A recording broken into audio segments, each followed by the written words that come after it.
This is the village of Zmiyivka, some 80 kilometers from the town of Kherson in southeast Ukraine. It is perhaps the only village in the country that they've heard of in Sweden, with even the Swedish king and queen having come for a visit.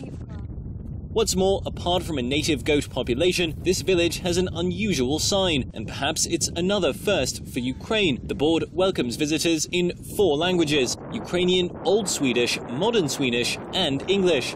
All 4 languages are native to Zmiyivka, an unusual fact tied up in the village's remarkable history. To find out more, we first visit Maria. Her ancestors were brought to Zmiyivka at the end of the 18th century. They were resettled here from the island of Dago in the Baltic Sea under the rule of Catherine the Great. At home, we find her relatives, also of Swedish descent. They've kept in touch with their roots by learning an old Swedish song, which they sang for us.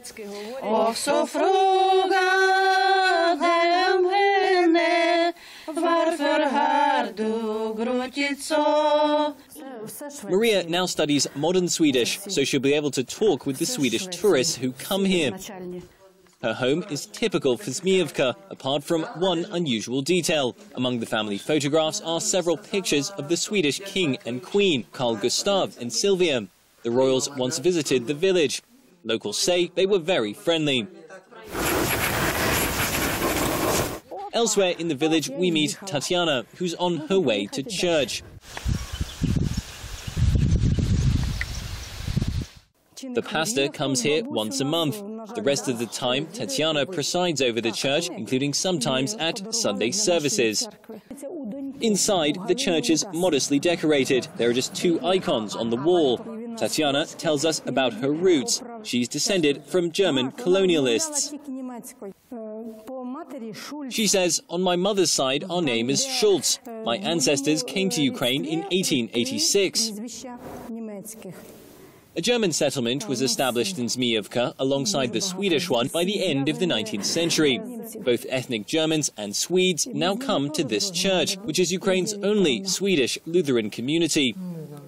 Tatiana shows us the church songbook. She says we have songs in German, Russian, Ukrainian and English. Tatiana and others we've met know about their ancestors' arrival to Zmiyivka through stories handed down through the generations. And although most came here because of forced deportations, so much time has passed that their descendants are able to tell the stories now without pain.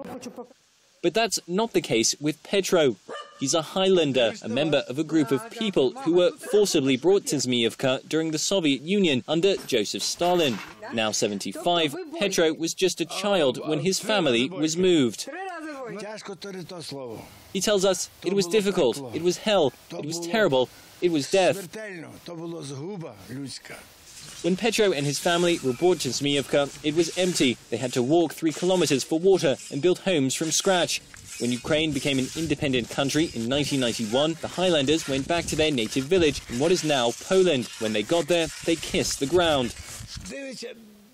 Petro says, you look and try to find something, your house or something that's yours. The Highlanders have kept their church and their traditions. They are now as much a part of Zmiyivka as any other group living here. They say that regardless of their neighbours' roots, be they Swedish or German, everyone here is able to get along.